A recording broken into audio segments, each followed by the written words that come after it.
Universidad Autónoma Indígena de México. Toda la gente, todos los pueblos.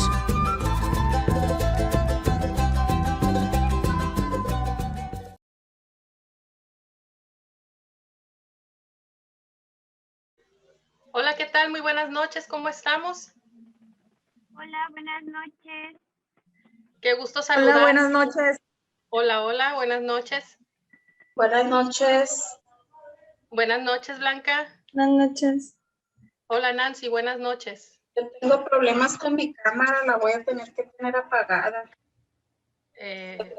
Ok. Coloreteado. Sí, Fiona o Shrek. sí, Algo me está fallando y estamos hablando de tecnología, muy bien. Hola, ¿qué tal? A todos, un favor, los que puedan, anoten en el chat su nombre para anotar así, tomar asistencia. Es más fácil para mí el registrar su asistencia poniendo el mensaje en el chat. Aquella persona que no pueda me avisa y ya nada más lo anoto. Jacqueline, ¿cómo está? Buenas tardes, noches.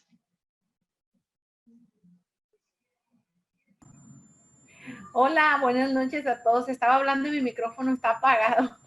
Excelente. ¿Ya estamos listos para iniciar? Listos, maestra. Perfecto. Ya esa sería pues la tercera y última sesión. Les voy a compartir la presentación. Sí lo ven, ¿verdad? Sí, lo vemos. Perfecto. Bueno, al menos yo sí. Perfecto. Es un poquito, es mucho material que todavía nos falta, pero vamos a tratar de verlo todo. Es importante porque ya es la parte medular de lo que es la materia. Y nos quedamos en un principio general del derecho administrativo, que era el principio de igualdad. ¿Sí recuerdan, verdad? Y nos quedamos en este supuesto. Este supuesto o este hecho lo tomé de base a una tesis emitida por la Suprema Corte, la Suprema Corte, perdón, y que nos habla acerca de este principio de igualdad. Es para ejemplificar a lo que se refiere y lo que podemos nosotros, para tratar de comprender un poquito más a qué se refiere este principio aplicado a nuestra materia. Y Esmeralda tenía un caso, ahí nos quedamos, que tenía un caso de una amiga, entonces íbamos a ver esto. Otra cosa antes de que se me olvide, yo quedé muy formal de compartirles el material, créanme que se me complicó un poquito, pero ya el día de mañana lo que vimos en las 3 unidades se los voy a enviar por chat, junto con una bibliografía. Yo sé que algunos ya la bajaron del portal de la plataforma, pero aquellos que no pueden tener acceso se las voy a compartir para que puedan realizar sus actividades.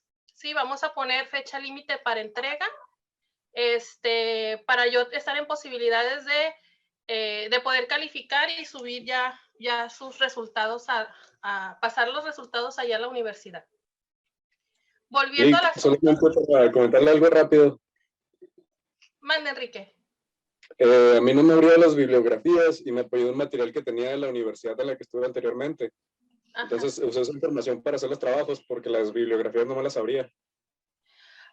Ok, Enrique, está bien. Qué bueno que me dice, se las voy a compartir. Bueno, qué bueno que no se quedó limitado en ese sentido, sino que investigó con otras opciones. Pero el día de mañana se le voy a compartir las bibliografías que aparecen en la página para que ustedes, aparte que les va a servir como apoyo en caso futuro, en caso de profundizar, que ustedes quieran profundizar más en la doctrina, y para efectos de realizar el trabajo, pues se las voy a compartir con todo gusto para que no batalle, facilitarles a usted para la elaboración de sus actividades. Volvemos al caso, entonces. teníamos el caso de que una persona con discapacidad mental solicitó un acceso a un programa de lo que se les denomina línea de bienestar mínimo. Esos programas por lo regularmente salen publicados, no por lo regular, salen publicados en el Diario Oficial de la Federación. Déjenme apagar. Ahí está. Salen publicados en el Diario Oficial de la Federación y pues tienen una serie de requisitos. Entonces aquí el supuesto está que al presentar él su solicitud, se le fue negada la solicitud. Y esta persona promovió lo que es el juicio contencioso administrativo, y en el cual, a través de la resolución del Tribunal Fiscal, le comentaron de que no resultaba elegible él para efectos de gozar de esta beca o este programa, porque en las reglas de operación que establecía para poder acceder a ese programa, pues él no cumplía con un requisito que establece principal para ser elegido, que era en relación a sus ingresos. ¿Sí? Esta persona estaba, lógicamente, pues no estaba de acuerdo con la resolución del tribunal, y pues la siguiente instancia que nosotros tenemos para promover es el juicio de amparo. ¿Sale? Entonces, esta resolución se deriva, o esta tesis se deriva de un recurso de revisión en amparo directo que se promovió por la negativa del tribunal en otorgarle este acceso a este programa. ¿Sale? Entonces, lo que nosotros nos hacíamos como pregunta, la primera, de esta resolución, ¿qué es lo que se está impugnando? ¿Quién me puede ayudar o quién identificó qué es lo que se impugnaba? O sea, el principal, el agravio, o qué es lo fuerte para que se vaya que se impugnó en esta resolución. ¿Quién me dice? Yo. Que no era el trato de igualdad. A ver, vamos por Cristina, perdón, Jacqueline. Cristina, ¿qué cree usted? Que el trato no era igualitario, que estaba haciendo una discriminación porque era una persona con discapacidad y no se le tomaba, independientemente del ingreso que tenga, era su derecho, por el simple hecho de ser discapacitado. Entonces estaban violando ese derecho. Y que estaban discriminándolo por tener un poco más de dinero un poco más de 1,245.12 pesos. Ok, Cristina, nada más, bueno, para puntualizar, usted me dice ciertamente que se estaban impugnando la violación al derecho de la igualdad, pero esa violación del derecho de la igualdad estamos hablando de un derecho constitucional. Entonces, en el Tribunal Fiscal no se ven cuestiones de derechos humanos, de garantías individuales, se ven puros aspectos de legalidad. ¿Qué quiere decir? Que el acto o la resolución que se impugna se encuentre contenida en una ley, o sea, que el acto sea en contraposición a lo que establece una ley. ¿Sale? Lo primero, ante el tribunal son cuestiones de legalidad, nada más. En amparo son cuestiones de derechos humanos y de garantías violadas. Entonces, en este caso, como usted bien lo dice, se está violentando el derecho a la igualdad. Pero en el tribunal, lógicamente, no se iba a ventilar ese asunto porque el Tribunal Fiscal no ve asuntos de derechos humanos, ve asuntos de legalidad. No sé si me explique. Jacqueline, ¿cuál era su comentario? Se explica, gracias. Sí, maestra, que, bueno, de acuerdo a la Declaración Universal de los Derechos Humanos, las personas deben ser tratadas de igual forma por la ley. Aquí hay una discriminación precisamente porque ambos son discapacitados y no sabemos los gastos que uno y el otro pueda tener, o las necesidades que uno y el otro pueda tener, o los ingresos, porque habla de 1,245, que es mayor, pero no sabemos si él está gastando más de lo que le está ingresando. Y como usted hablaba del amparo, de que ya esta resolución se había dado, ya lo que seguía era el amparo, entonces ahí sí entraría ese derecho de igualdad entre los derechos humanos o las garantías violadas. Muy bien, pero ante el tribunal fiscal, ¿qué es lo que impugnaríamos? ¿Cuál es lo fuerte, cuál sería lo fuerte que impugnaríamos ante el tribunal fiscal que no ve, que no se enfoca a las garantías ni a los derechos? ¿Qué es lo que estamos impugnando? A ver, Esmeralda. Los ingresos. Que le resultaba inelegible para acceder a algunos de estos programas. Inelegible, es decir, que incumplía con las reglas de operación. ¿Sale? Las reglas de operación que se publican en el diario oficial son una serie de requisitos que están en esas reglas, 3.2, 3.3. Esas reglas son las que son violatorias del derecho de la igualdad, ¿sí? Son las inconstitucionales y es la fuerza o lo fuente, haz de cuenta, al momento de interponer el recurso ante el tribunal fiscal por este derecho, se tiene que fundamentar en que esas reglas son contradictorias o son violatorias al derecho de la igualdad, puesto por las características de la persona que está solicitando el derecho. No sé si me explique. Si la persona que está solicitando el derecho es una persona con una discapacidad mental y se está regulando, está otorgándose el derecho con base a sus ingresos, lógicamente estaría en desventaja con las otras personas. No sé si, por lo que comentó Jacqueline, de que hay otras personas que no se debe de que hay personas que tienen las mismas características y los mismos derechos para poder entrar o ser elegibles para el otorgamiento de este beneficio a través de este programa. Sin embargo, una persona con discapacidad que tiene precisamente lo que dijo Jacqueline, gastos, más gastos por sus condiciones que realizar, es totalmente, ¿cómo le explico? Es diferente puede ser en diferentes condiciones a una persona que no cuenta con esa discapacidad. O sea, los ingresos de una persona sin discapacidad, sus ingresos son netamente totales, pues sus gastos pueden ser menores a lo que se le considera a una persona que tenga esta condición. No sé si me explique. Entonces, esta ley tiende a ser de manera violatoria porque afecta el derecho de igualdad. Pero ante el tribunal fiscal, ¿cuál sería lo principal a combatir? Las reglas de operación del programa, ¿sí? Cuando se va ante un tribunal fiscal, los agravios van en relación a los artículos o a las leyes de donde emana el acto, ¿sí? Si hay un acto administrativo, por ejemplo, en materia fiscal, como les comentaba la última vez, si en el Código Fiscal establece, por ser lo más fácil, establece un artículo donde el incumplimiento de presentar una obligación te hace acreedor a una multa. Entonces, esa obligación ya viene contenida en una ley, pues. Entonces, ante el tribunal, tú vas a presentar tu medio de defensa si ese artículo lesiona tus derechos y si tú vas a tratar de impugnar esa resolución porque ese artículo se interpreta de manera perjudicial para tus intereses. No sé si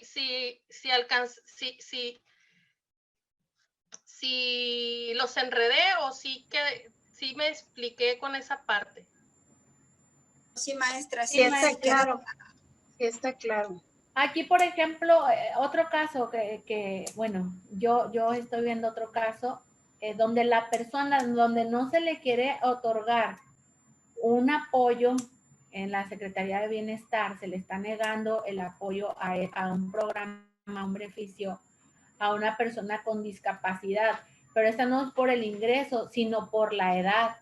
Porque dice la Secretaría, dice el reglamento, los lineamientos o la regla de operación, que una persona con discapacidad, se le puede dar el apoyo a una persona con discapacidad que tiene una edad hasta los 29 años.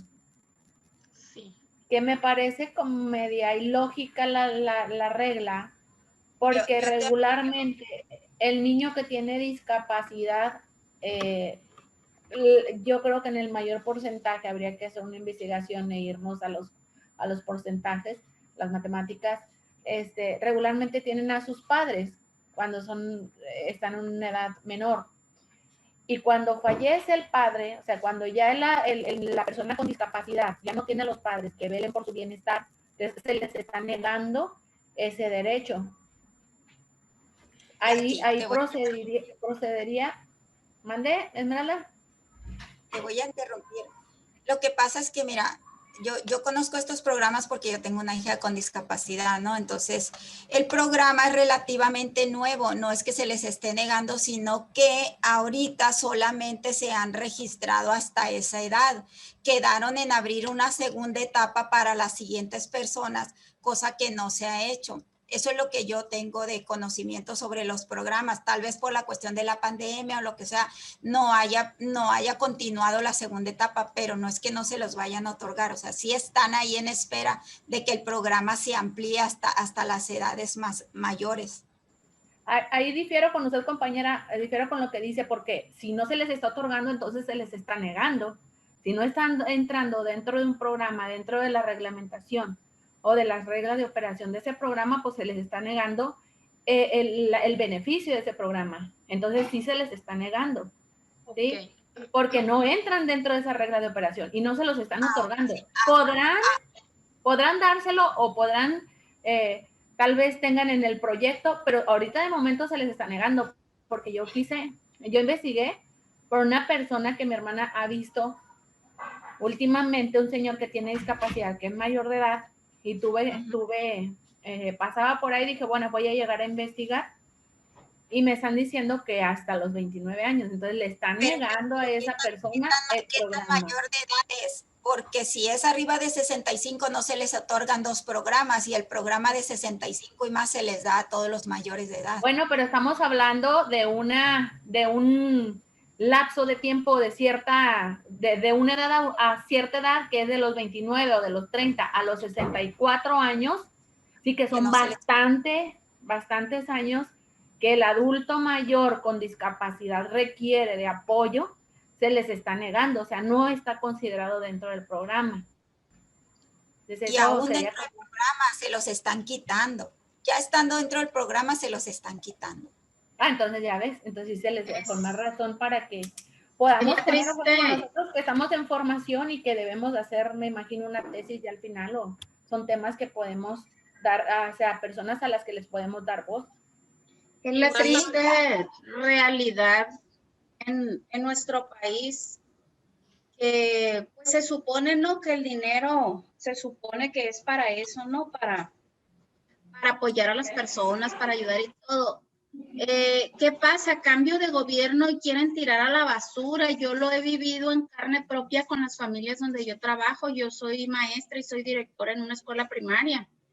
Y pues la gente tenía el programa anterior, el Prospera, el del PRI. Entonces, no, hay que quitar todas las tarjetas, hay que meter tarjetas nuevas porque ahora se va a llamar así. Y eso retrasó mucho los apoyos. Hay gente que pues sí dependía, pues no al 100% claro de eso, pero era de gran ayuda para muchas cosas, principalmente para alimentación. No, eso es lo que yo veo en este país, que estamos estancados porque lo que ya existe, llega el nuevo y lo quiere tirar a la basura y decir, yo quiero hacer historia, este es mi programa, apoyé así, y empiezan de cero. En el sistema educativo, fatal. Quienes estamos en educación básica lo acabamos de ver. La reforma de Peña Nieto era un grito porque era punitiva y que la evaluación a través de esa reforma, muchos, en mi caso, yo después de años de trabajar en escuelas particulares, como 15 años en escuelas particulares, agarré mi plaza por examen y criticaban tanto. Y el día sábado vivimos una situación horrible en un examen de admisión totalmente pedagógico que no rescata para nada los saberes de los maestros ni las habilidades para estar frente al grupo. Pero pues hay que tirar a la basura lo que hizo el gobierno anterior porque no sirve. O sea, llámese en cuanto a todo tipo de programas, pues esa visión que tienen los nuevos gobernantes de rechazar y tirar a la basura lo que ya está, es lo que nos tiene tan amolados en estas cuestiones. Pues también finalmente el pueblo es el que está sufriendo y los más necesitados son los que están sufriendo porque quieren imponer su voluntad la persona que llega al poder, y en estos programas pues queda súper de manifiesto que eso está pasando. Yo creo, compañera, que ahí el gobierno está tomando cartas en el asunto porque había mucho desvío de dinero, muchas tarjetas que no tenían o que iban a dar a las personas que, equivocadas, ¿sí? Sí, muchas becas a personas que no los ocupaban. Entonces, pienso que este gobierno está haciendo lo que debe hacer para mejorar esos programas. Y tal vez todos lleguen con la misma intención. Es una revisión, no cortar y quitar, sino revisar. Exacto, no cortar y quitar. Pero bueno, vamos a continuar yo creo con la clase, digo yo, compañera, porque si no, muy bien. La maestra no nos va a dar nada. Lo que pasa es que esta materia no es como para una hora y media, 2 horas, o sea, tiene mucho que ver. Y lo que se viene, estaba leyendo hoy en el diario de Reforma, es que para el 2023 hay una propuesta por parte del Ejecutivo para hacer un cambio estructural en el INE, ¿no? Y viene otro cambio en el que la Guardia Nacional, que debe de ser una Guardia Civil, la va a militarizar. Y son otros cambios, ¿no? Vienen auditorías interesantes donde la base de los contribuyentes está siendo cuantificada con un porcentaje. O sea, vienen grandes cambios, y lo importante de que estemos ahorita aquí es que es el inicio de grandes estudios que van a hacer. O sea, aquí no termina, es apenas la semillita para que empiecen a ubicar los temas, cuál es de su interés, y empezar a relacionar las materias.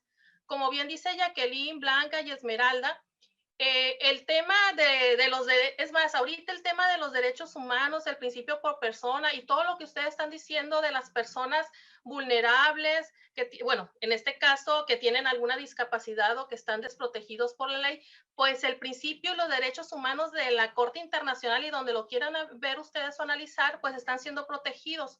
Únicamente hay que buscar el canal adecuado, argumentarlo, demostrarlo para poder nosotros lograr ese derecho para estas personas.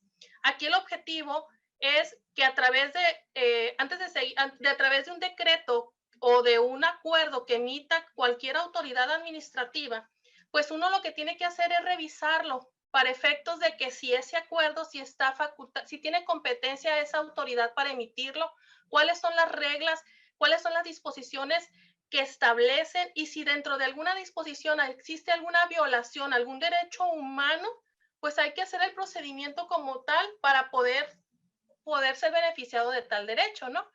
Y en esa parte, este derecho administrativo, como es un derecho administrativo, porque las resoluciones que emite esa autoridad administrativa, pues se empapa de esta materia, pues entonces tienen que ir ustedes, ir agotando cada uno de los procedimientos que trae la materia para poder llegar al juicio de amparo y poder lograr el derecho que se pretende. En el caso exclusivamente de ahorita que estábamos viendo del derecho a la desigualdad, el derecho a que le están limitando a que cierta edad y en ciertas condiciones tal persona no es beneficiaria. O sea, están hablando de una ley muy general. Nosotros tenemos que empezar a ser muy particular.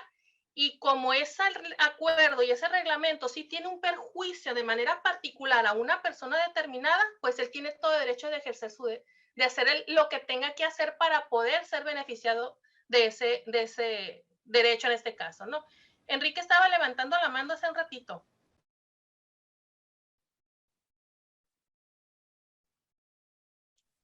No, Lee, creo para decirle que, o sea, me parecen muy buenos los puntos de todas mis compañeras, o sea, es muy interesante esto, pero como nos dijo, es mucho material. Les iba a proponer que si al final de la clase, si quería, nos quedáramos a hacer un tipo de debate, porque la verdad sí me llama mucho la atención, pero pues como dices, mucho material como para nos queda 1 hora, pues.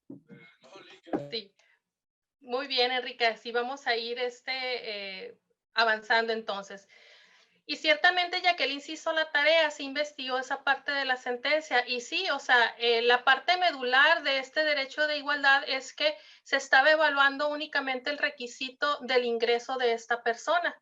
Entonces aquí esta parte del criterio, la justificación para decir que ese derecho en este caso se estaba violentando el derecho a la igualdad, es que señalan que, por ejemplo, que es una persona con discapacidad puede experimentar un nivel de vida más bajo que otras sin discapacidad, a pesar de que ambas tengan el mismo nivel de ingresos. Entonces estaban fundamentando o limitando a través de un ingreso sin hacer una evaluación del entorno de la persona que estaba solicitando el mismo. Entonces se tiene que hacer una evaluación del caso en particular para ver si existe desigualdad en la aplicación de una norma y lógicamente que al aplicar una norma de manera desigual estaríamos violentando este derecho y pudiera ser otorgado a través del juicio de amparo, no en materia del tribunal fiscal, porque ya estuvimos comentando que ahí se ven cuestiones de legalidad. Seguimos. Ahora bien, si estamos en un supuesto de un procedimiento administrativo,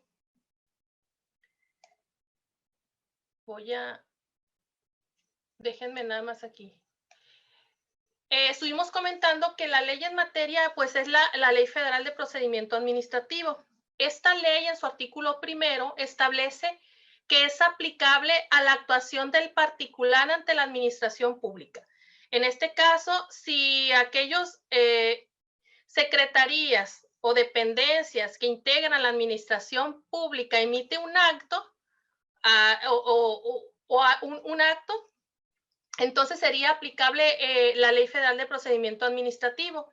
Y aquí es importante puntualizar que esta ley señala que la actuación administrativa, es decir, la forma en que van a actuar los servidores públicos, que es la actuación administrativa, es quien hace la actuación en este procedimiento administrativo, tienen que cuidar los principios de economía, legalidad, publicidad, buena fe y celeridad. Cosa que si vamos, como bien lo hemos comentado, en lo que es la práctica, muchas de las veces a través de situaciones ajenas, a lo mejor por falta de presupuesto, por lo que ustedes ordenen y manden, pues hay muchos procesos que no existe esa economía a procesar o que son juicios muy, muy amplios, o sea, realmente no se aplica, ¿no? Pero, sin embargo, dentro de la propia ley establece que si existe alguna infracción o que el servidor público falte en alguna responsabilidad, tanto la Constitución y como su reglamento existen sanciones muy fuertes para los servidores públicos. Eso lo vamos a comentar un poquito más adelante. Pero este procedimiento también esta ley te establece que puede ser por oficio o a petición de parte interesada. ¿Qué quiere decir que por oficio? Porque puede ser la autoridad quien te emita un acto, ¿no? Que te derive un acto. Puede ser a través de una solicitud o a petición de parte interesada, puede ser a través de una solicitud, por ejemplo, para transportar un permiso para el transporte de carga federal. Estamos hablando que quien emite la Secretaría de Comunicación y Transporte te emite un permiso, pero esa solicitud de parte interesada, ¿sí? O sea, los procedimientos en esta materia pueden ser de oficio o a petición de partes. Y esta materia establece ciertas formalidades y te especifica que no se te van a exigir más de las que expresamente te señala en ley.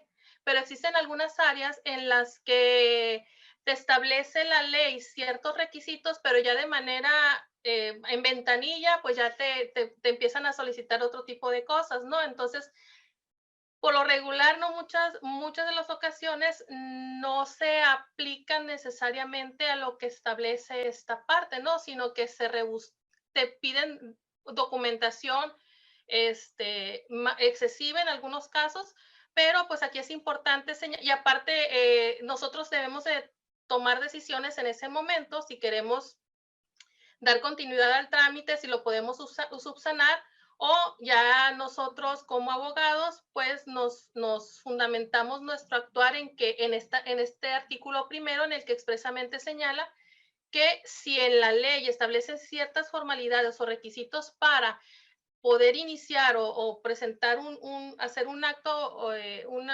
ante la administración pública, hacer una solicitud o un procedimiento o algo que queramos hacer ante alguna dependencia de la administración pública, pues esta propia ley establece unos requisitos, y si te exigen mayores formalidades, pues pudiéramos como abogados apoyarnos en este artículo primero de esa Ley Federal de Procedimiento Administrativo.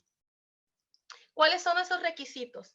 Son promociones. Esto no estamos hablando ya de un litigio o de alguna resolución que va a ser impugnada. Estamos hablando desde una petición que hagamos a alguna de las dependencias que conforman la Administración Pública Federal. ¿Y cuáles son los requisitos que establece para efectos de esas promociones? Pues el artículo, en el primer capítulo de la ley, te establece, les comento, es el artículo 15A, 15A, te establece que los requisitos del escrito, pues es el nombre, denominación social o razón social o de quien promueve. Te marca también la parte de que de un representante legal, si es que estás promoviendo a través de una persona moral. El artículo 19 de la Ley Federal de Procedimiento Administrativo te establece los requisitos que se debe adjuntar para efectos de acreditar la personalidad de quien acuda por parte de una persona moral. En los casos te dicen de una persona moral o que acuda en representación de otra persona. Si es a través de una persona moral, pues ustedes bien saben o deben de saber que se tiene que demostrar o acreditar la personalidad a través del instrumento o que se emita a través de un notario, el poder que se celebre se otorgue a través de un notario. Si es a través de una persona física, pues te establece la ley que puede ser a través de una carta firmada a través de 2 testigos, ratificada ante la misma autoridad o ante un federatario público, para que puedan actuar cuando actúen en nombre y en representación de un tercero. ¿Sale? Se debe de señalar en el escrito el domicilio para recibir notificaciones. Ahora, últimamente, hay ciertos acuerdos en los que te piden, o lo que tú puedes señalar, un correo electrónico. Por todo esto que se deriva de la contingencia, puedes señalar un correo electrónico, así como también un número de teléfono. Si se fijan, pues no viene expresamente en lo que es la ley, pero para nuestra conveniencia, pues sí es importante el que la autoridad tenga el mayor número de datos para contactarnos, con el fin de nosotros tener oportunidad de conocer la resolución que éste emita a través de la solicitud que nosotros presentamos por las promociones. ¿Sí? En este escrito se deben señalar quiénes son las personas que están autorizadas para recibir las resoluciones que se deriven o la respuesta que derive de esta promoción que se presenta ante las autoridades administrativas. Se debe señalar la petición que se pretende, una relación de los hechos o cuáles son las razones o fundamentos que dan motivo a esa petición que se esté haciendo. Lógicamente se tiene que señalar el órgano a que se dirige y debe de estar firmado por el interesado, y ahí te marca que en el caso de que no pueda firmar, pues se va a imprimir la huella digital, ¿no? En algunos asuntos, ahorita a este nivel, pues hay muchos sistemas, portales o programas que tiene la administración pública para poder presentar uno sus solicitudes, ¿no? Y están haciendo uso de lo que es la firma electrónica, la que emite lo que es el SAT. Tienen convenio de colaboración con el SAT. Entonces la fiel o la firma electrónica que se tramita ante el SAT, pues puede ser utilizada para hacer firma ante ciertas órganos que tiene o trámites que se puedan presentar o solicitudes ante cualquier organismo de la administración pública. Por ejemplo, con esta nueva ley de la reforma que salió a la Ley Federal de Trabajo, donde prohíben la subcontratación de personal, uno de los requisitos que establecen es que todas aquellas empresas que presten o que se dediquen a prestar servicios que caen en esto del outsourcing, para efectos de la deducibilidad de las facturas y ciertos cuestiones fiscales y la Ley Federal del Trabajo te establece que deben de estar registradas en un padrón, ¿sí? Entonces, ese padrón, al momento de ingresar, tú estás solicitando a petición de parte adherirte o registrarte en ese padrón o en ese portal. Entonces, estamos actuando a petición de parte. Ese portal es a través de lo electrónico y, lógicamente, firmas el ingreso o ingresas ese portal a través de la firma electrónica. Entonces, aquí la ley te marca que puede ser firmado por el interesado con huella digital, pero ahorita, con todas las novedades que hay y las actualizaciones en las materias, pues ya estamos emigrando a la parte digital. Y la parte digital habla que la mayoría, por no decir que todas, las dependencias te puedes firmar tú a través de tu firma electrónica que te emite o la solicitas a través del SAT. ¿Sale? Ese sería un ejemplo que es la Secretaría de Trabajo y Previsión Social. En la Secretaría de Economía, que también es una dependencia que depende de la Administración Pública Federal, para hacer el trámite de registro en marcas, también haces la solicitud, que es a petición de parte, ¿no? Presentas inicias tu procedimiento administrativo, solicitas a través de un escrito o del formato de la plataforma el que tú quieras registrar una marca y firmas la promoción a través de tu firma electrónica. Entonces, hace el trámite administrativo, hacen las revisiones, el procedimiento, lo que tenga que hacer el INPI en este caso, y ella dictamina si esa marca es registrada, no existe ningún impedimento para registrar esa marca, y te emite el registro correspondiente, ¿no? Esa licencia o ese permiso o ese documento viene siendo el acto administrativo, ¿sí? Entonces, cuando la propia autoridad de la Secretaría de Economía, en este caso, te emite una negativa, pues ahí iniciaríamos nosotros nuestro procedimiento administrativo. Ya no iríamos a lo contencioso, ya iríamos a lo jurisdiccional. ¿Qué quiere decir? A través de esa negativa que emita la Secretaría del INPI, en este caso, nosotros podemos presentar el medio de defensa al primero agotar el recurso que contempla la propia ley, y una vez agotado el recurso, del siguiente nivel sería ir al Tribunal Fiscal de la Federación para efectos de impugnar esa negativa de la autoridad en otorgarnos ese derecho a ese registro de esa marca. Hasta aquí voy muy rápido, siento, pero díganme si me voy explicando o me regreso. Paul, ¿cómo ve? Está muy bien. Jacqueline. Mande. ¿Cómo ve, Jacqueline? No, estoy mezclando cosas para lo que viene en ley y lo que se relaciona para efectos de entendimiento, pero no sé si tengan alguna duda con lo que llevamos hasta aquí. No, yo estoy escuchando, pues sí me van a salir muchas dudas, pero de momento estoy escuchando y estoy bien, maestra. Esta que dice aquí, X no cumplen con los requisitos, igual a 5 días hábiles. Ok. En el caso de que no se cumpla con los requisitos que estoy señalando aquí para el escrito, que son el nombre, la denominación, la persona, si existe algún incumplimiento o que falte algún dato dentro del escrito, la autoridad tiene 5 días para avisarte.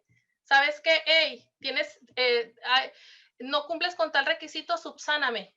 Si tú dentro de ese tiempo no lo subsanas, automáticamente te desechan el trámite. ¿Sí? Entonces tienes que atender esa parte. Y si dentro de los 5 días ya no te dijo nada la autoridad, quiere decir que todo está bien y le va a dar seguimiento. Ah, ok, gracias. ¿Vale? Entonces, aquí estamos en el inicio, no es lo contencioso, ¿sí? ¿Cuándo se va a jurisdiccional? Cuando de derivado de esta promoción ya existe un hecho, ya existe una resolución negativa, o algo en contra de nuestros intereses, pues ahí ya sería un acto a impugnar primero a través de los recursos administrativos que la ley en específico establece, y posteriormente, una vez agotado ese recurso, acudir al Tribunal Federal, ¿no? Cada ley tiene su particularidad. Hay algunos que lo señalan de manera optativa, es decir, primero agotar el recurso administrativo que contempla la propia ley y posteriormente, o puedes agotar ese recurso o ir directamente al tribunal. Ejemplo, en materia fiscal, que es lo más simple, cuando existe una multa, tú tienes, el Código Fiscal te da el derecho como contribuyente que en caso de alguna multa o alguna resolución de algún acto de una visita domiciliaria por parte de la autoridad fiscal, tienes dentro del Código Fiscal, que es la ley que emana, ¿no? que es la de cabecera, existe el recurso de revocación. Ese recurso de revocación se presenta ante la propia autoridad que emite el acto. Lógicamente, si hay una negativa o te hacen una multa o te emiten una multa, pues la propia autoridad que te emitió el acto, pues lógicamente va a confirmar el acto, te va a decir si es cierto, estoy yo bien, o sea, si es correcto de aplicarte esa multa. Entonces, en esa materia es de manera optativa que acudas al recurso de revocación o si quieres directamente ir a interponer tu medio de defensa ante el tribunal fiscal, ¿sí? O puedes agotar primero el recurso de revocación y después de la resolución del recurso de revocación ya es ir directamente al tribunal. En la práctica, ¿qué es lo que se hace? A veces, cuando no conocemos cuál es la manera en que va a resolver la autoridad, en este caso la fiscal, se promueve el recurso de revocación. En el recurso de revocación, nosotros a través de la resolución ya tenemos el sentido de cómo la autoridad va a actuar. Y al irte al tribunal fiscal, pues ya uno va fortaleciendo los agravios que va a presentar para efectos de tener las probabilidades de éxito de hacer nulo ese acto, ¿no? Que emita la autoridad administrativa. En el caso, maestra, que se ve, por ejemplo, Japama es una de las dependencias del gobierno que aplica muchas sanciones. Estatal, digo municipal. Entonces, a veces esas sanciones que aplicas no deben proceder, porque si tú tienes un adeudo, no te permiten cancelar el servicio porque tienes el adeudo, pero si la persona no tiene para pagar ese adeudo en el momento, entonces le sigue subiendo y subiendo, sigue subiendo, subiendo, y llega un momento en que no va a tener para pagar porque no le permitieron limitar hasta ese momento que debía, que tenía 400 pesos de adeudo, no le cortaron el servicio y le siguieron cobrando una tarifa fija aunque no estuviera en uso ese servicio. Me parece eso que está en contra de los beneficios de los usuarios o del beneficio del usuario. Ahí se tendría que presentar, que hacer una revocación o se tendría que acudir a lo contencioso, o ahí qué procedería, maestra. Bueno, aquí que estás hablando de que estás solicitando, tú tienes el servicio de agua, tienes un contrato firmado como particular ante Japama, ¿verdad? Para el servicio de agua. Quiere decir que ante el incumplimiento, al no poder pagar tú el servicio, entiendo que lo que me dices es que no cortan lo que es el servicio del agua, sino se siguen haciendo los cobros excesivos sin utilizar el servicio. Sí, aunque el usuario se presente en Japama y le diga, ¿sabes qué? Yo conozco mi adeudo, te debo 400 pesos Japama, pero yo no estoy viviendo en ese domicilio, yo no lo voy a habitar en esos momentos, quiero que me cortes, que me limites el servicio, o sea, que no cancelar ese contrato por ese tiempo. Entonces, Japama no acepta que se haga esto y decir, sabes que te voy a pagar y una vez que te pague, bueno, pues ya voy a estar en condiciones tal vez de volver a habitar esa vivienda y volver a restablecer el servicio, pero no lo permiten. ¿Y qué sucede? Que le siguen cargando una mensualidad tras otra, tras otra, tras otra, y la deuda se le convierte en impagable.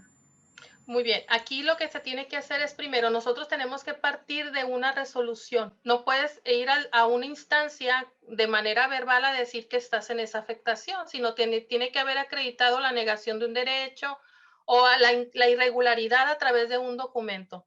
Entonces aquí lo que se tendría que hacer es hacer un por escrito, o sea, se tiene que primero bien analizar lo que es la ley en la que se deriva este cobro del adeudo, que que aplicaría esta materia, ¿no? Pero después se tendría que hacer lo que estamos viendo aquí, presentar un escrito. Acuérdate que nosotros en el octavo constitucional podemos presentar un escrito y solicitarle lo que es pues un convenio de pagos o ante la imposibilidad que uno tiene de poder cubrir el adeudo y solicita la suspensión o un convenio al adeudo, un reconocimiento del adeudo. Hay que hacer la solicitud y derivado de ellos, la autoridad te tendría que responder de acuerdo al octavo, ¿verdad? Constitucional, ya sea negándote el derecho al convenio o reconociéndote, otorgándote ese plazo que necesitas para hacer el cumplimiento de tu pago, ¿no? Y el poder, el cumplimiento y poder lograr la suspensión de ese servicio. Para efecto de la suspensión, hay que ver la ley en materia para ver los requisitos y el artículo que establece en específico cuáles son los motivos o las causas por las cuales pudiera suspenderse el servicio. Entonces tiene que revisar si estamos dentro de esas causales para poder fundamentar en nuestro escrito que nosotros cumplimos con esa causal o ese derecho a la suspensión y que la autoridad en este caso o este ente nos está negando el derecho que nos está negando ese derecho establecido en esa ley. ¿Sale? Pero es algo muy particular y que se tiene que analizar. Si derivado de ese derecho, te estoy hablando así en general, ¿no? Si derivado de ese derecho no existe una respuesta, la autoridad tiene un plazo de 3 meses para efectos de emitirte la sentencia y la resolución, perdón. Y en el caso de que no te emita la resolución, se va a entender que existe una negativa por parte de la autoridad. Quiere decir que lo que tú estás solicitando o lo que tú estás alegando te lo concede de manera negativa. De acuerdo. Bueno, ya le voy a consultar esto en privado porque para que el tiempo no se agote. Sí, porque tenemos que ver qué tipo de JAPAMA es un organismo público descentralizado con personalidad jurídica y patrimonios propios. Entonces tenemos que checar muy bien porque esta ley aplica para la administración pública centralizada. Entonces tenemos que verlo en caso muy, muy particular y específico, ¿sale?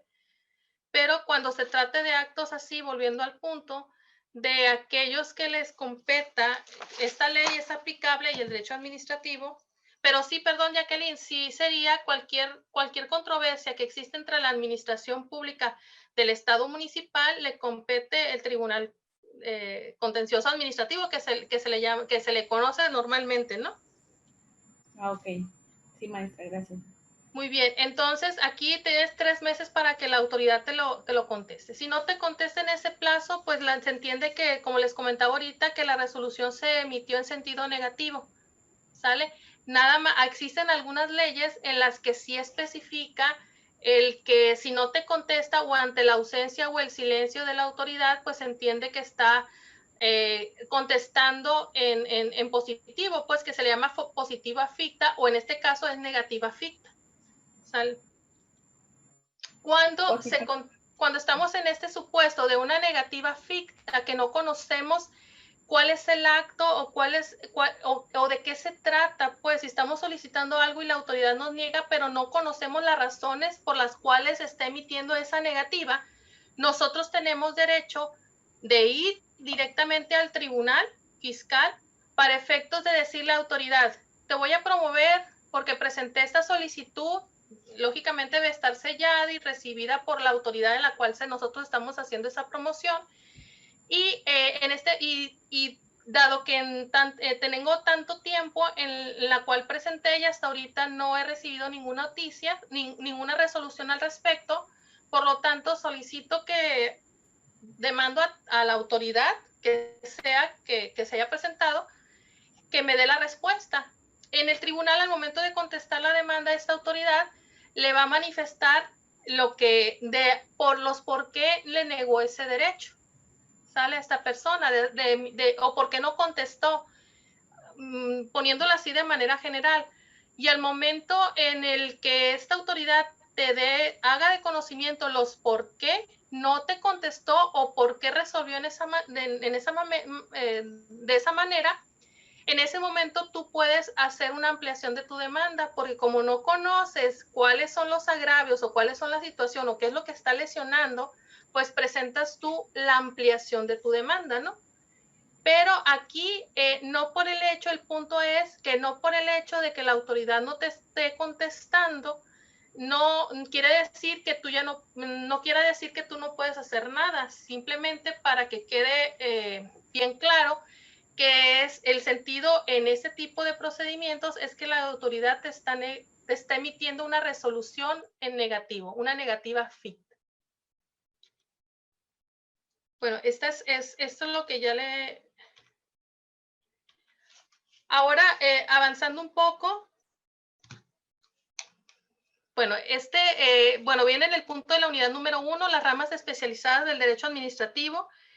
Esto ya lo estuvimos viendo de alguna manera, nada más voy a rescatar aquí que el derecho administrativo, pues ya nosotros estuvimos comentando que es parte del derecho público y que está muy relacionado con el derecho constitucional, lógicamente, porque en el derecho constitucional se establecen los lineamientos generales para la actuación de la administración pública, y en el derecho administrativo pues regula lo que ya vimos, toda la actuación y todas las funciones del Poder Ejecutivo, o sea, y las ramas especializadas del derecho administrativo, pues tenemos varias, pero entre las más importantes que vamos a comentar de manera así rápida es el derecho financiero y el derecho fiscal. ¿Sale? El derecho financiero, del derecho administrativo, pues una rama especializada que está relacionada con esta, pues es el derecho financiero.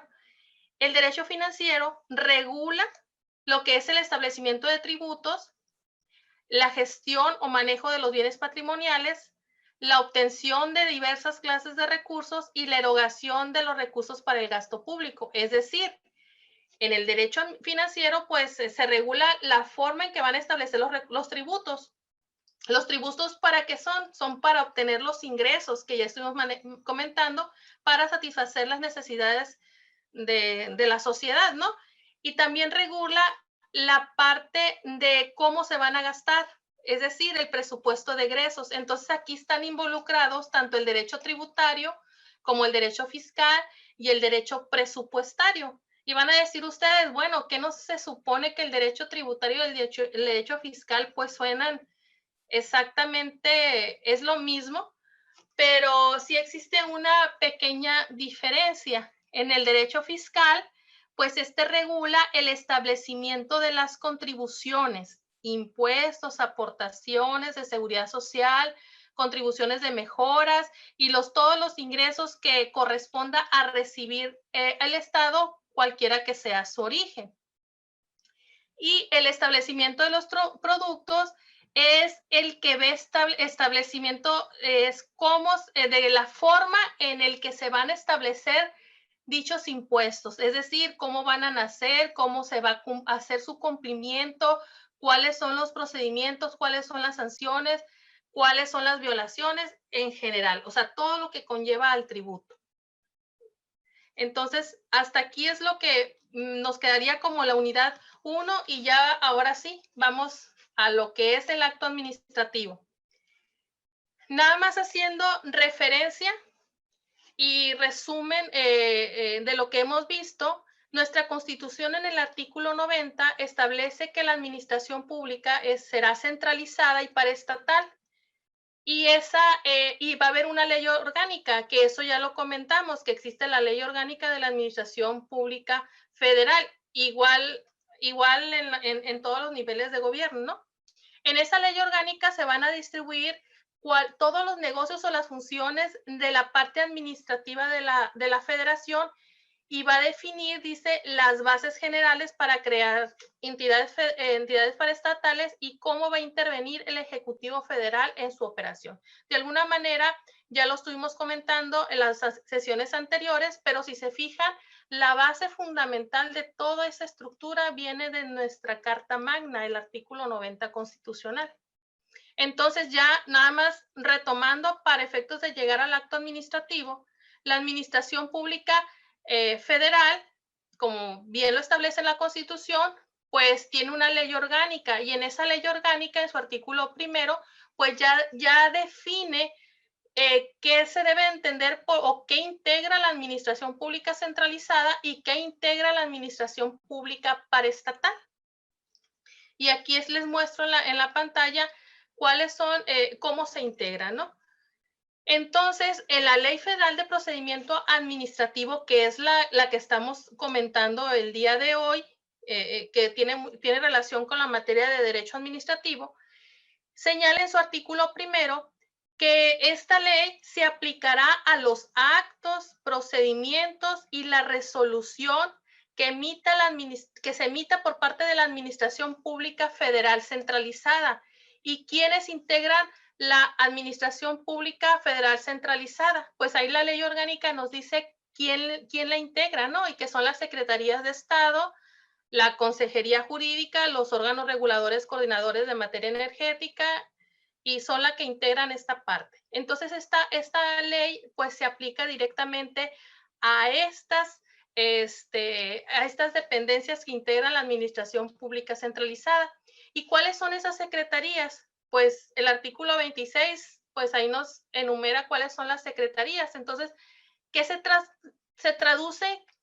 Que todos los actos, resoluciones, procedimientos que realicen estas secretarías, pues son actos administrativos que van a aplicar, que son de disposición, o se aplica, o tienen relación o de aplicación con la Ley Federal de Procedimiento Administrativo, ¿sí? Entonces, por ejemplo, en la ley orgánica, el artículo 34 establece una de las secretarías o dependencias, pues es la Secretaría de Economía. Una facultad o la competencia que tiene esta Secretaría de Economía es regular, promover y vigilar la comercialización, distribución y consumo de los bienes y servicios, ¿verdad? Es una de las tantas funciones quiere decir que pues al momento, si va a regular o va a vigilar, pues debe de tener una ley reglamentaria, y esa ley reglamentaria que nos habla específicamente del cumplimiento de esa facultad, pues tenemos la Ley Federal de Protección al Consumidor. En esa ley vienen las obligaciones, los derechos, los recursos administrativos, los procedimientos y las multas para efectos de que se cumpla con esta parte del objetivo de la facultad o de lo que o esta actividad que realiza la Secretaría de Economía. Entonces, cuando tengamos nosotros un acto relacionado, por ejemplo, a una inspección que realiza la Profeco en relación a los precios, la competencia, o ya en la ley muy particular, pues estamos hablando de que la resolución que se emita por parte de una sanción o una resolución a una inspección que realiza la Secretaría de Economía, pues estamos hablando de un acto administrativo, ¿verdad? Y ese acto administrativo, pues es impugnable a través del tribunal. Primero, a través de los recursos que establezca la propia ley en específico, y agotados los recursos administrativos, pues irte al Tribunal de Justicia Administrativa. La siguiente, por ejemplo, tenemos también la Secretaría de Economía tiene la facultad de normar y registrar la propiedad industrial y mercantil. Y para esto tenemos la Ley Federal de Protección a la Propiedad Industrial. Entonces, por ejemplo, aquí norma y registra, pues yo como particular tengo el derecho a registrar una marca. Es mi derecho a registrar una marca. Aparte, constitucionalmente me establece ese derecho, ¿verdad? Tenemos que investigar el artículo constitucional que me otorga ese derecho para registrarla. Porque en la parte de la Secretaría de Economía, de vigilar y promover y regular el consumo y distribución de los bienes, pues también ahí hay parte de la prohibición de los monopolios. Si te fijas, nos vamos a la Constitución sobre un derecho establecido en la Constitución a la prohibición de monopolios, y ya te vas a las dependencias que están obligadas a vigilar por ser interés público que se cumpla, y para no lesionar derechos, pues ya establecen facultades a cada dependencia en particular, y cada dependencia tiene su ley y sus acuerdos y sus reglamentos, ¿no? Para la interpretación y el cumplimiento de esas disposiciones. Entonces, por ejemplo, yo tengo el derecho de registrar una marca y la autoridad, ¿y quién es la autoridad? Pues la Secretaría de Economía, y la Secretaría de Economía va a dotar a ciertos secretarías o órganos dependientes de ellas para que haga el trabajo. ¿Y quiénes son esos órganos? Pues el INPI, el Instituto Mexicano de la Propiedad Industrial. Entonces, si tú cumples a petición de partes, si haces la solicitud y cumples con todos los requerimientos y requisitos que establece la ley en particular, que es la Ley Federal de Protección a la Propiedad Industrial, pues vas y solicitas tu derecho porque lo vas a documentar y vas a solicitarlo conforme a los requisitos, lo vas a presentar la promoción ante el INPI, que es la autoridad que la Secretaría de Economía le está otorgando esa facultad para que realice esa función en específico. Entonces, si derivado de eso, Enrique, si derivado de eso existe una negativa, pues ya tú te vas a ir al tribunal fiscal. Una vez agotado el procedimiento, recursos administrativos que se encuentran contenidos en nuestra propia ley. Enrique, mándeme. No, si quiero ahorita al final de la clase le digo mejor. No, adelante, de una vez. No, es que sí es larguito, por eso mejor ahorita. Ah, bueno, muy bien. Por ejemplo, la Secretaría de Comunicación y Transportes. Estamos hablando que es una dependencia que depende de la administración pública, ya lo estuvimos viendo la estructura ahorita. Y esa secretaría tiene, entre otras funciones, el de otorgar concesiones, permisos para la explotación de servicios de autotransportes en las carreteras federales y vigilar su funcionamiento y operación y ya todo ese rollo, ¿no? Entonces, esa es una facultad que tiene. Y nosotros tenemos el derecho de transitar, ¿verdad? Es un derecho constitucional.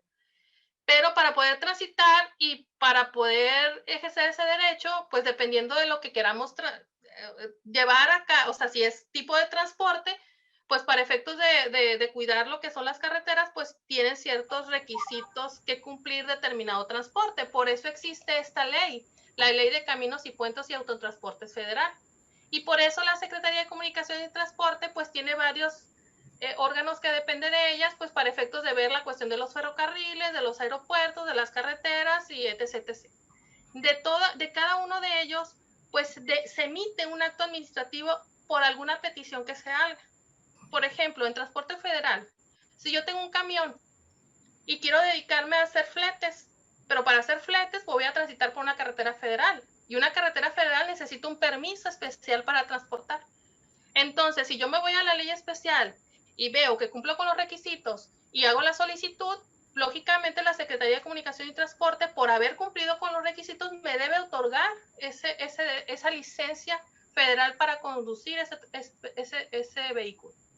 Pero si cumpliendo los requisitos la autoridad me lo niega, pues yo ya puedo promover, ¿no? Dependiendo de qué es el argumento o cómo fundamenta la autoridad la negación de ese derecho. Si la negativa de ese derecho viene estipulado en la ley, que es alguna prohibición que establece en la propia ley, pues lógicamente pues no puedo hacer nada, ¿no? Pero si no viene ahí, en esa ley, lo impugno ante el tribunal, una vez agotado el recurso administrativo de la propia ley. Si el tribunal fiscal me niega el derecho, pues ya me puedo ir a amparo. ¿Por qué? Porque tengo el derecho a libre tránsito, ¿verdad? Y a ejercer una profesión, una actividad lícita para obtener recursos para la subsistencia, ¿verdad? Entonces, así más o menos. De esa manera, ustedes cuando conozcan o están ante un acto que emita la administración pública, pues deben de buscar la competencia, ¿no? Si realmente la autoridad es competente para hacer la emisión del acto. Ese es en principio, ¿no? Y buscar la regulación en específico que aplicable a esa materia para poder nosotros argumentar en dado caso de una negativa de una resolución y el éxito de lo que nosotros vayamos a promover.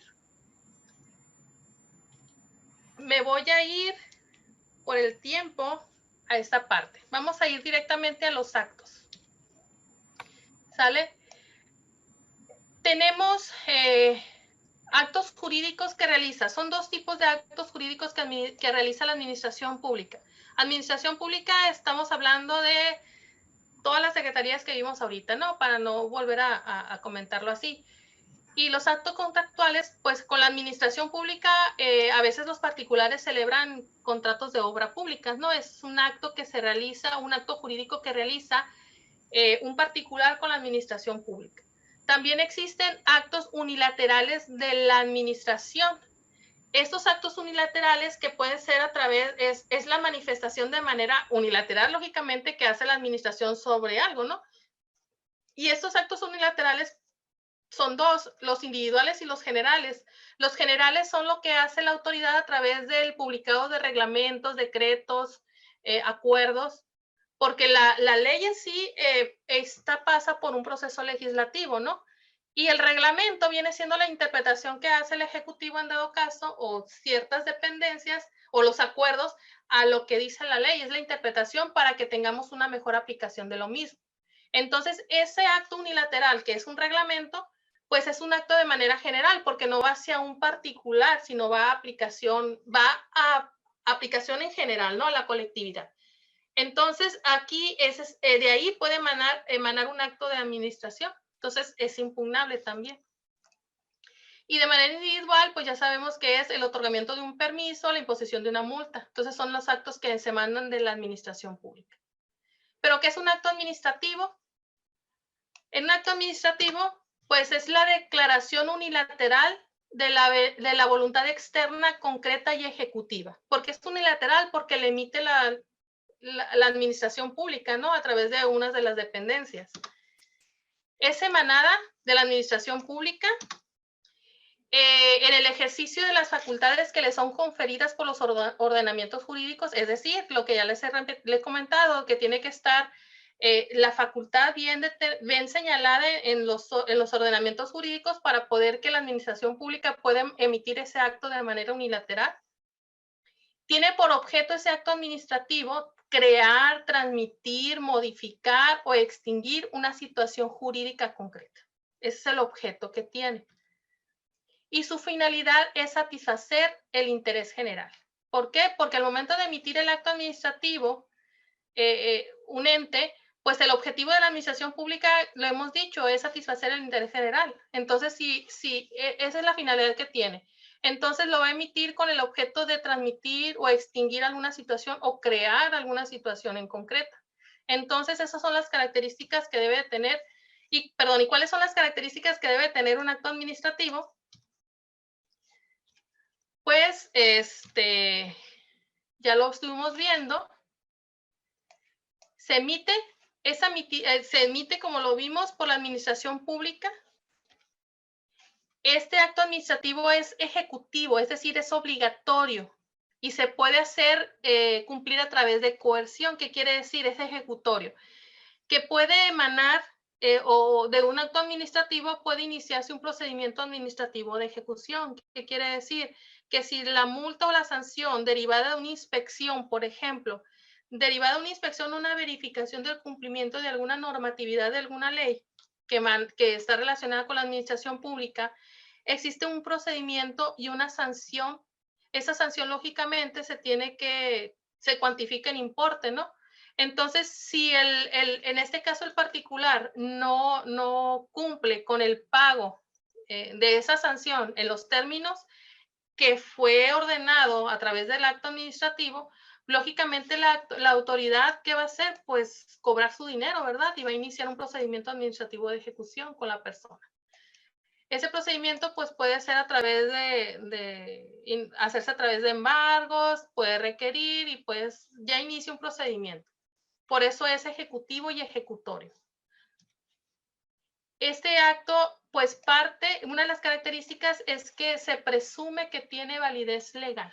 ¿Sí? Si ese acto administrativo emitido no se impugna en los plazos y los tiempos que establece la ley de la materia, se entiende que ese acto fue consentido por el particular. Es decir, que todo lo que dice ahí es cierto si tú no interpones el medio de defensa en el plazo que te establece. Entonces, al momento de emitirse un acto administrativo, estamos hablando de cuestiones de legalidad. Quiere decir que ese acto administrativo es legal, que cumple con todos los requerimientos, los requisitos para que sea legal. Uno, como afecta el interés particular, tiene que demostrar a la autoridad en dado caso que ese acto es ilegal. ¿Y cómo lo tiene que hacer?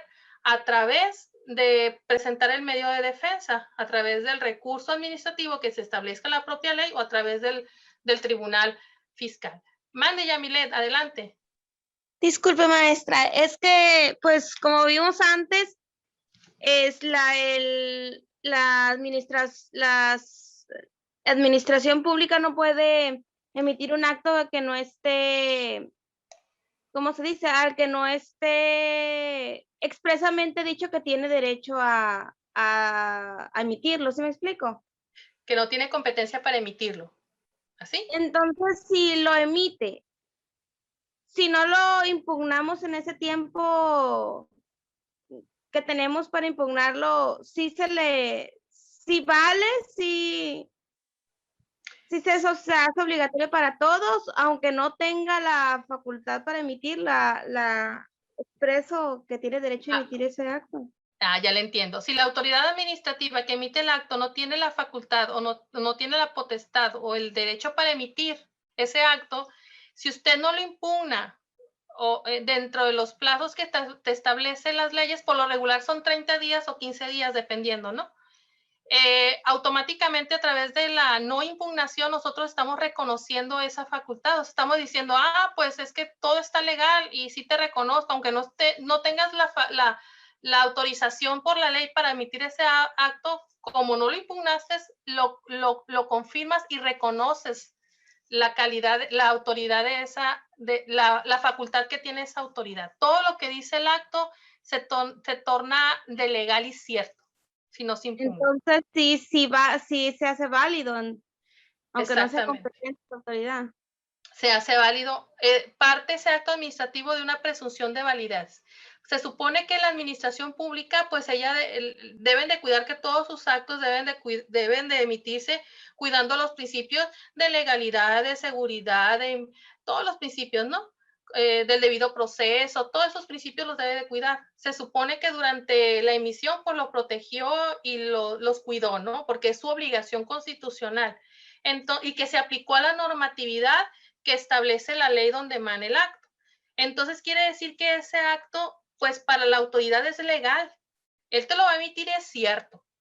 Tú tienes como perjudicado que demostrar lo contrario. O sea, tú tienes la carga de la prueba, pues para demostrar lo contrario. ¿Cómo lo vas a demostrar? Pues tienes que tener documentos, tienes que impugnarlo en tiempo y forma, tienes que ver las irregularidades, pues tienes que interpretar la ley para efectos de que si el acto o el objeto del acto o lo que te están, lo fuerte, lo medular del acto, sí se encuentra contenido como una sanción dentro de la ley de la materia. Por ejemplo, en la ley de economía, en la ley de la que estábamos viendo ahorita de la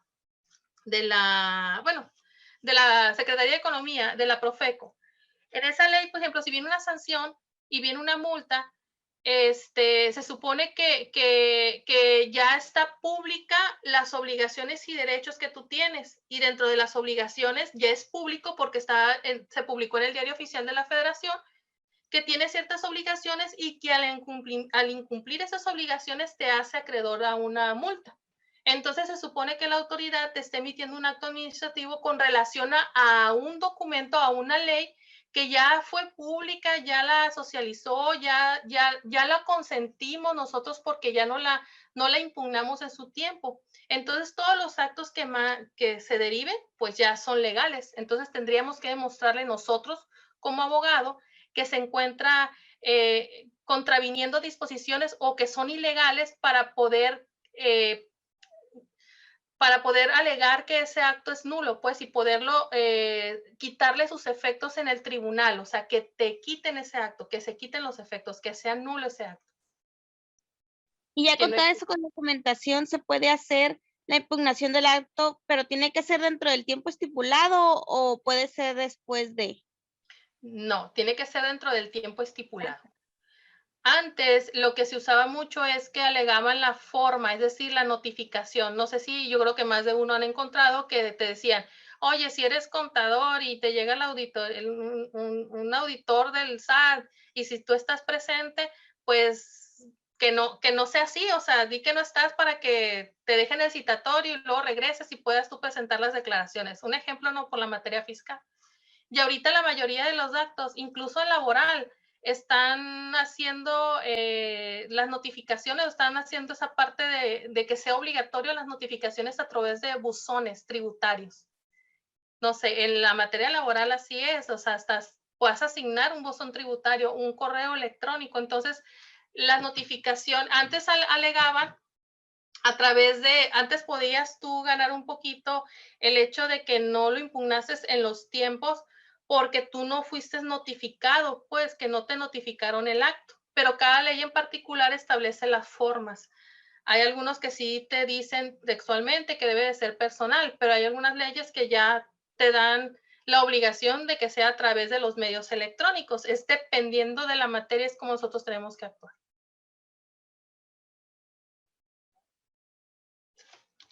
¿Sale? Yamile, tienes apagado el micrófono. Sí, muy interesante. Sí. Seguimos. ¿Cuáles otras características tiene lo que es el acto? Es que es impugnable. Esto es que no posee definitividad. Es lo que les venía comentando. Un acto administrativo es impugnable, que no es definitivo, pues que cabe o procede un recurso para impugnarlo, siempre y cuando nosotros acreditemos. Y persigue de manera directa o indirecta, inmediata o inmediata el interés público, que es el objetivo FIS, que nosotros estuvimos comentando desde un principio, que son los fines que tiene la administración pública. ¿Sale? Bueno, muy bien. El artículo 3 de la Ley Federal de Procedimiento Administrativo te establece o te relaciona cuáles son los requisitos que debe, o los elementos, perdón, del acto administrativo. Y dentro de los requisitos, de los elementos, ahí está. Para efectos de garantizar la legalidad o legitimidad del acto, debemos de revisar que el acto sea expedido por el órgano competente a través del servidor público que sea competente. Tenemos que ir a investigar las leyes orgánicas en cada caso particular para ver las competencias.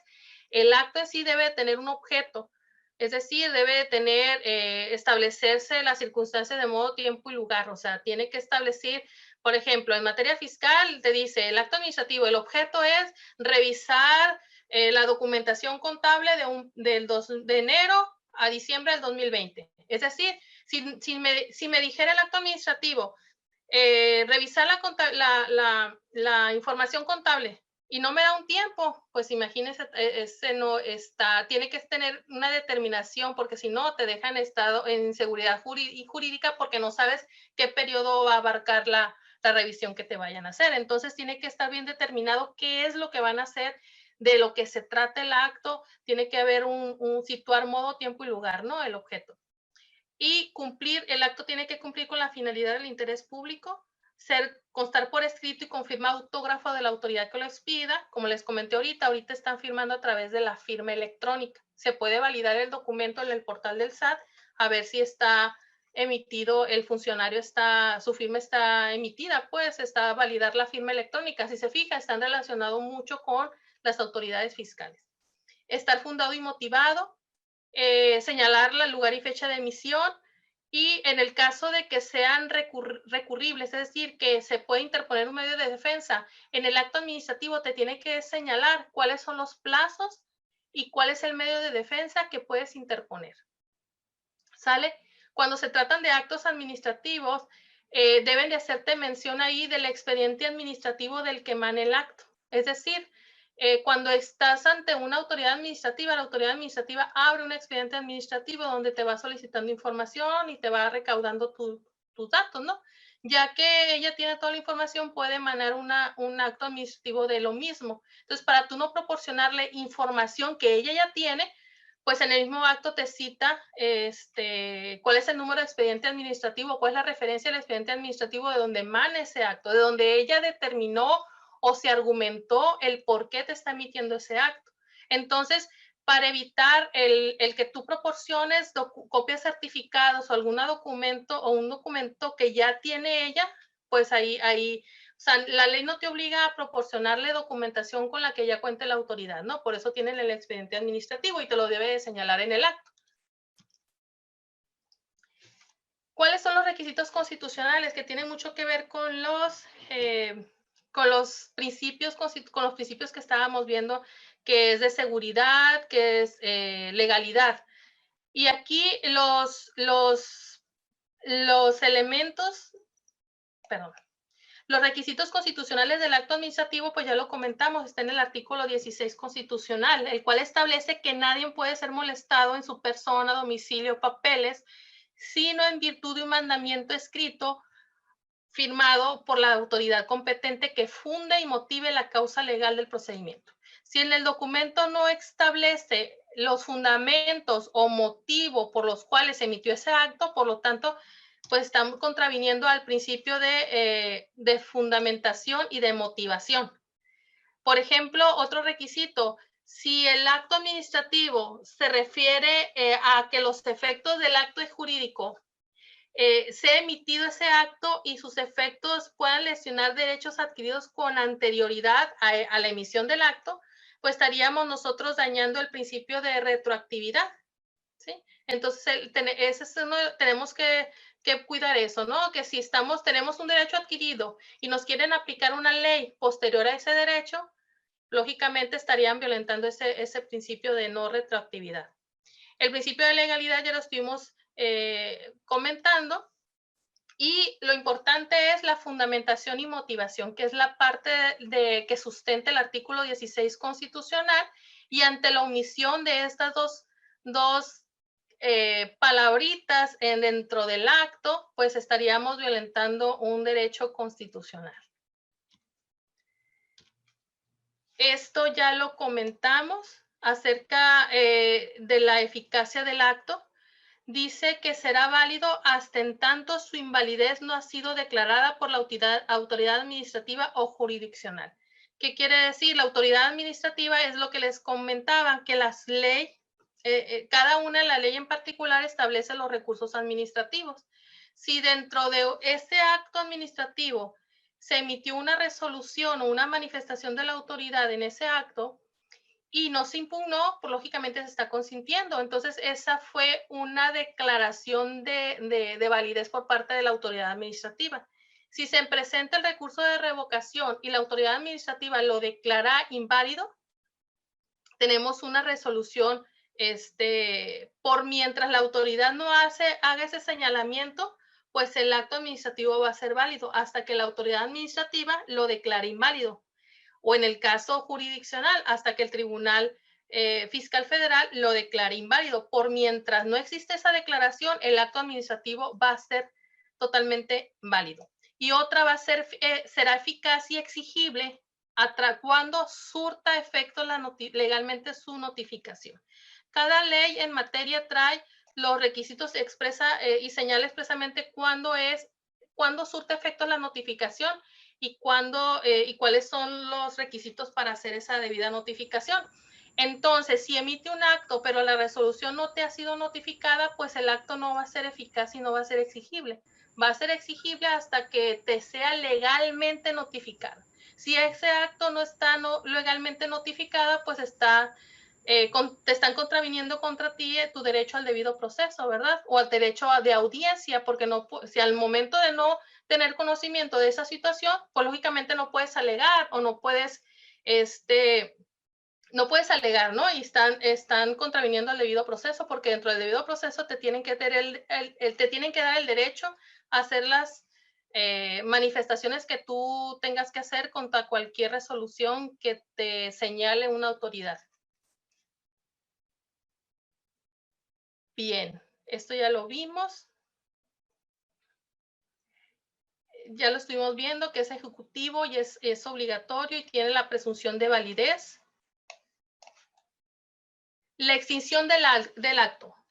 La Ley Federal de Procedimiento Administrativo, así que cada una de la ley en particular, pues establecen más o menos las mismas causas por las cuales se pueda extinguir un acto administrativo. Y estas son cuando cumplan con su finalidad, cuando expire el plazo, cuando existe una renuncia por parte del interesado, cuando existe una revocación. Y algunas de otras establece a través de la prescripción y la caducidad. Entonces, cuando estemos ante la presencia de un acto administrativo, pues tenemos que verificar a lo mejor cierta ley, por ejemplo en la fiscal, pues ya te establece cierto periodo para reclamarte una multa, ¿no? Si si las multas antes de 10 años que tienes tú la obligación de conservar una documentación o la contabilidad, si llega una multa, por ejemplo, del 2009, pues lógicamente ya ya prescribió, ¿no? Si alguna sanción de ese periodo, pues lógicamente ya no está contemplada. Entonces, tenemos que revisar la ley en particular, pero de manera individual, esas son algunas de las causas por las cuales pueden extinguirse un acto administrativo. Son 10 años, maestra, entonces no eran 5 años lo que hay que guardar la documentación en físico.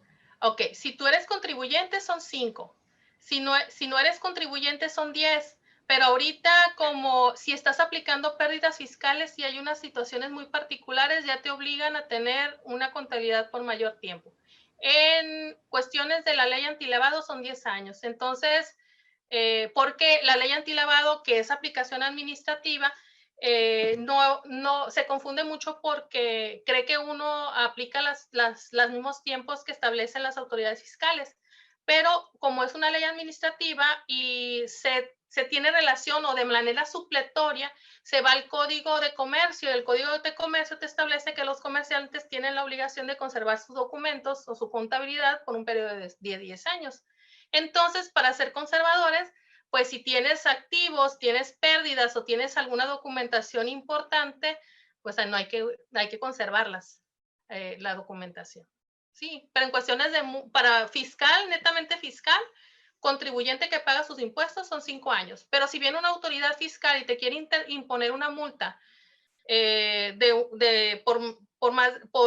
por el año, por 6 años atrás, pues ya sus facultades ya prescribieron, pues no procede esa multa.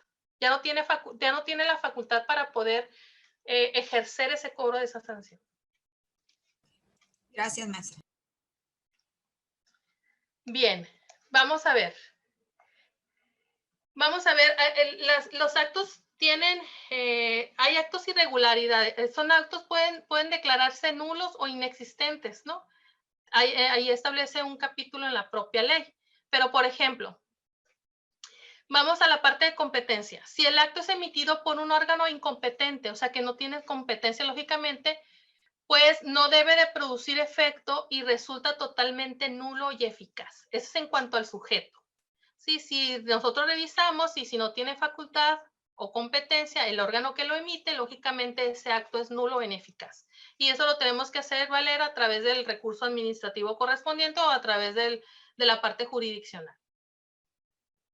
Si el acto, en cuanto a la manifestación de la voluntad, si existe algún vicio en el consentimiento, y si existe la constancia de que no hay la voluntad o no va a existir ese acto, entonces tenemos que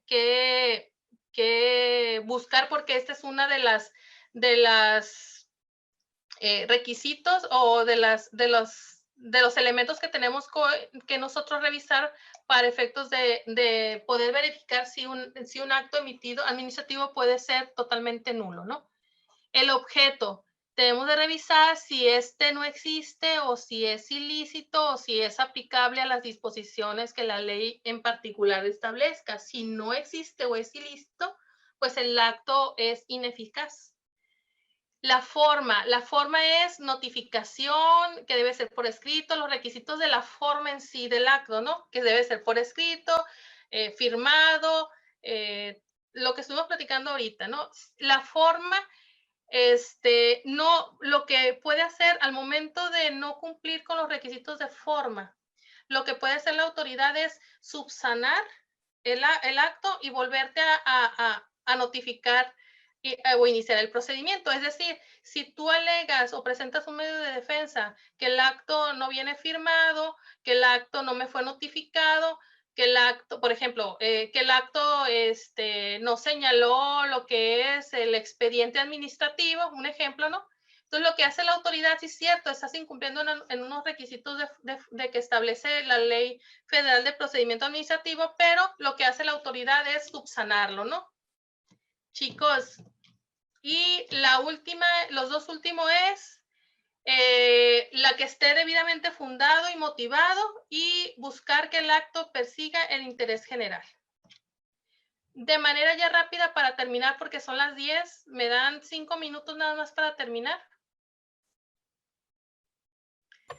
Adelante, maestra, sí. Sí, maestra. rápida. Vamos a ver la parte del Tribunal Federal de Justicia Administrativa. El tribunal, la Constitución específicamente lo establece, que la misión que tiene es el controlar la legalidad de los actos de la administración pública. En este tribunal, su objetivo es dirimir las controversias de naturaleza fiscal o administrativa que se susciten entre los particulares y la administración pública. Si se fijan, lo establece un artículo constitucional. Su misión es el control de la legalidad. Para presentarles, este es un organigrama del Tribunal Federal de Justicia Administrativa. Está en su portal, lo pueden ustedes consultar. De manera general, para comentarles que el tribunal se divide en salas superior, regionales, especializadas. Dentro de las regionales nos encontramos nosotros, bueno, yo que estoy en la ciudad de Los Mochis, mi competencia es la sala regional del noroeste, que está situada en la ciudad de Culiacán. Cuando voy a promover, tiene que ser directamente en la sala de competencia. El escrito se puede presentar de manera personal o a través de correo certificado. Existen salas especializadas que están la de materia de propiedad intelectual, la de juicios en línea, la de materia en comercio exterior, la especializada en materia de responsabilidades administrativas y la de juicio de resolución exclusiva de fondos. Son salas muy especializadas. Entonces, esa de juicios en línea, porque tú puedes llevar un juicio en esta materia en línea, pero esta sala, su residencia está en la Ciudad de México, ¿no? Entonces, nada más para que conozcan. Ante el contencioso, únicamente van a proceder las cuestiones que sean, las resoluciones que sean de carácter definitiva. ¿Sale? Las cuestiones de carácter, un segundo. Las cuestiones de carácter definitiva, este material se los voy a comentar. Me voy a ir directamente nada más para que ustedes vean esta parte. Bueno, el plazo para interponer el juicio son 30 días. Mande, Jacqueline. ¿No sería mejor que nos la pasara a nosotros leerlas? Porque si vamos demasiado rápido, siento y que no vamos a abarcarlo totalmente porque es demasiado. Entonces me parece que vamos muy rápido y nada más por verlo, y a mí en realidad estoy sintiéndome como que, híjole, es demasiado y bueno, es muy rápido, mejor lo leemos. ¿Qué le parece? Me parece muy bien, se las voy a compartir nada más para verles nada más esta parte, ¿no? Se las voy a compartir nada más en cuestiones, nada más quiero que les quede que el juicio contencioso ante el tribunal tenemos 30 días para presentar la demanda, ¿sale? Una vez que nos notifique la resolución del acto. Se admite la demanda, se emplaza el demandado, si contesta, pues si no contesta, se tiene por cierto, y si contesta, pues ya se desahogan las pruebas porque son documentales o periciales si hay periciales, y ya la autoridad te emite la sentencia en 45 días. Al momento de emitir la sentencia, la autoridad tenemos el derecho de presentar lo que es ciertos recursos. Como particular, tenemos, después de que emita la sentencia la autoridad y no es a nuestros intereses, pues tenemos el derecho de presentar el amparo. La autoridad tiene el derecho de presentar el recurso de revisión. Y dentro del juicio hay algunos recursos, como el recurso de reclamación, el recurso de aclaración de sentencia. Entonces, esto nada más para que ustedes lo tengan. Aquí voy a hacer un alto en realizar los requisitos contenidos en lo que íbamos a ver en relación al juicio del Tribunal Contencioso Administrativo, pues tiene mucha relación con lo que estuvimos platicando acerca del acto administrativo, porque la ley del proceso en esta materia de la Ley Federal de Procedimiento Administrativo es la Ley Federal de Procedimiento Contencioso Administrativo. Entonces los requisitos del acto, lo que establece esta parte que nosotros íbamos a ver, es acerca, y lo van a profundizar un poquito más cuando se vea la materia de fiscal, es ver realmente el procedimiento, es decir, los plazos que se tienen para impugnar, cuáles son los medios de defensa, cuáles son los requisitos o en qué consiste, y y la resolución y qué sucede después de que emita la resolución por parte del tribunal. Lo importante de esta materia, y hay que dejarlo bien claro, es que ustedes se lleven en la parte de qué es un acto administrativo, de dónde emana, quiénes son las autoridades, desde qué se encarga el derecho administrativo, cuáles son los requisitos que se deben de cumplir. Lo que estuvimos platicando son los requisitos constitucionales y en general que deben de llevar o debe de contener un acto administrativo. Entonces, aquí podemos parar y hacer, les voy a pasar toda la información que vimos aquí. No sé si tengan yo sé que tienen muchas dudas, pero vamos a dar 3 minutitos por aquello del tiempo y porque ya están cansados, para si tienen algún comentario o alguna duda con lo que vimos. Yo sé que fuimos muy rápido, ¿no? Quería abarcar lo más que se pueda, pero ¿algún comentario? Sí, es maestra. una materia muy bonita y muy interesante, maestra, pero siento que nos hace falta mucho más tiempo para abordarla como debe ser. A mí me quedan muchas dudas porque es mucha la información, pero pues habría que leerla para que podamos aprovechar al 100% lo que nos dio y todo el esfuerzo que hizo por terminar en estas 3 sesiones, por abarcar todo lo que tenemos que abarcar. Siento que nos hace falta más sesiones, mínimamente una 4ª sesión para que podamos hacer esa parte de la retroalimentación, porque si lo hacemos en la plataforma, pero no es lo mismo estar preguntando, a ver, maestra, es que me quedé en esto o esta la duda, una vez que ya podamos digerir toda la información que se nos dio. Mire, lo que podemos hacer es eso. Yo les envío el material, ustedes lo verifican y con toda confianza en mensaje privado envíeme, maestra, con tal, no le entendí en tal situación, ¿qué sería? Entonces podemos ir resolviendo las inquietudes con base al material que les envío para que ayudarles un poquito más a que se entienda lo que es esta parte del derecho administrativo, porque son muchas, yo entiendo, pues es mucha información, es muy amplio y es muy poco tiempo, pues. Sí, la verdad que a mí se me ha hecho, pues de su parte, muy clara la forma de explicar, no sé, muy digerible en ese sentido, pues de que tiene mucha habilidad. A mí sí me ha gustado cómo lo ha planteado, pero sí yo creo que de pronto en algunas asignaturas sí hemos sentido esa parte, pues que necesitamos más clases. Pues ya sabemos que el diseño de la licenciatura sí está, pero esta es una materia que está muy interesante y que decimos queremos más, pues pero por el tiempo no da. Sí, desgraciadamente es mucho material para 3 sesiones y poquito tiempo. Sí. Pero pues van las diapositivas, les mando la bibliografía y cualquier duda, de veras, con toda confianza, me pueden preguntar. Si no les respondo inmediatamente, yo les voy a contestar. Ténganlo por seguro que les voy a contestar y para que ya queden un poquito más la información. Y gracias, Blanca. ¿La fecha límite, maestra, para las actividades?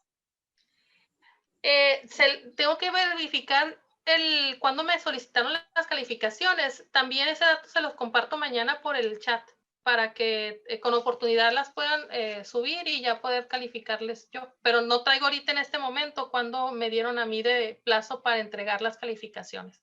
Yo se los comparto mañana. Lick, yo tenía una duda ahorita. Mande. Con respecto a lo que dijo de registrar una marca, quiero registrar yo, bueno, podría decir que es una marca de productos. ¿A dónde me puedo dirigir en Sinaloa o ya sea en Chihuahua o donde estén las oficinas o cómo está el rollo ahí? Mire, entra a la página del INPI, ¿sale? Así se llama, INPI, IMPI. En esa página del INPI hay un buscador que se llama Marcanet. primero tiene que verificar si esa marca no está registrada ya. Entonces, en esa marca le van a pedir, va a pagar unos derechos, va a ser de hecho, es muy amigable, le dan, verifica primero si no ha sido registrada. Si no ha sido registrada, va a entrar a esa misma página, tiene un portal ahí, y le van a solicitar lo que es el logo, la marca y el logotipo. Va a llenar una solicitud y le van a hacer una liga para que pague los derechos. Son como 2,400 pesos. Sí. Una vez que pague los derechos, el propio les avisa por medio de correo en relación a la resolución o le mandan de manera digital lo que ya es el registro de la marca. Si se le hace muy complicado, lo que puede hacer es ir en cada lugar existe la Secretaría de Economía. Y en la Secretaría de Economía, por ejemplo, aquí en Mochis está en la Coparmex, creo que están las oficinas. Te apoyan de manera gratuita para la presentación o para el registro de las marcas. Ok, es que de hecho tengo el logo, tengo los contactos, la oficina, todo. Pero lo que no sabía era cómo registrarla, porque o sea, tengo miedo a lanzarla, porque tengo entendido que si lanzas una cosa que ya está registrada con otra es una multa. Entonces me dijeron, mejor espérate y chécate todo eso antes de lanzar el producto, lo que vayas a hacer. Mira, en Marcanet, búscala en el Google Marcanet y es una búsqueda fonética, se le llama. Incluso está interesante porque también puede registrar tanto sonidos como varias cosas, o sea, la marca, ¿no? Porque está muy restringido esa parte. Busca en Marcanet la búsqueda fonética y ahí te dice listado. Y si el nombre que tú quieres registrar no está registrado, te va a decir ese nombre, o sea, no está registrado, lógicamente. Y ahí mismo haces la solicitud y es todo a través del internet. Y ingresas en la solicitud, te da margen para que tú incorpores el logo, mandas la solicitud, te genera un pago, tú vas y haces el pago y ya a través de la misma liga vas alimentando lo que te van solicitando y te van a informar a través del electrónico. Es en esa página. Ok, muy bien. Es que ya tenía, de hecho, una serie de productos y eso me la registraron a mí. O sea, ya nomás me dijeron, toma, aquí está todo, ya está todo hecho. Ajá. Pero en esa, perdí el contacto de la persona que me hizo ese trato, podría decirse. Y no sabía cómo hacerlo, pues. Mándame mensaje mañana y te paso la liga, ¿sale? Okay. Pero es ahí donde te digo, pero te digo cómo accesar. Nada más que mándame mensajito. Ya, de hecho, voy a registrar unas, pero es de una empresa extranjera. El dueño de la marca es una empresa extranjera y ando en esos trámites ahorita. Okay, entonces, compártemelos, pero tú hazlo, tú puedes, para que aprendas cómo se hace. Entonces, es simple. Entonces, tú hazlo. Mándame un correo, un mensaje en la mañana y yo ya te envío la liga para que lo vayas haciendo. Ok, muchas gracias. De nada. ¿Alguna otra pregunta, chicos? Maestra, yo quería preguntarle, pero también para no extenderle ya la clase, si le puedo mandar un mensajito para ver cómo pudiera yo apoyar a mi amiga esa que le quitaron el apoyo de discapacidad, el camino que pueda ella ir tomando para recuperar esa parte. Muy bien, envíeme, mándeme mensajito, Esmeralda, y lo platicamos. Ya le oriento más o menos qué pudiera hacer su amiga. Muchas gracias. Chicos, es un placer de veras, es un grupo excelente, mucha participación. La verdad es que me he encontrado con grupos en la 0, batalla mucho porque no se animan mucho a hacer preguntas y eso es lo que enriquece cualquier clase, ¿no? La verdad, aprende uno mucho y pues como se enriquece, hace falta más tiempo, ¿no? Pero es un gusto haber coincidido. Envío lo que les comenté en el chat el día de mañana. Espero coincidir en alguna otra materia más adelante con ustedes. Y cualquier cosa, pues ahí estoy. Ya tienen mi teléfono, yo ahí quedo a la orden. Y pues muchas gracias a todos, ¿no? Si no tienen algún comentario, pues los dejo descansar también. Gracias. La verdad. Maestra, excelente. Muchas gracias, maestra. Gracias a ustedes. Maestra, ojalá. igualmente. Gracias. Dios la bendiga.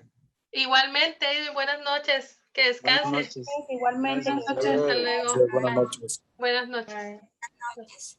Buenas noches.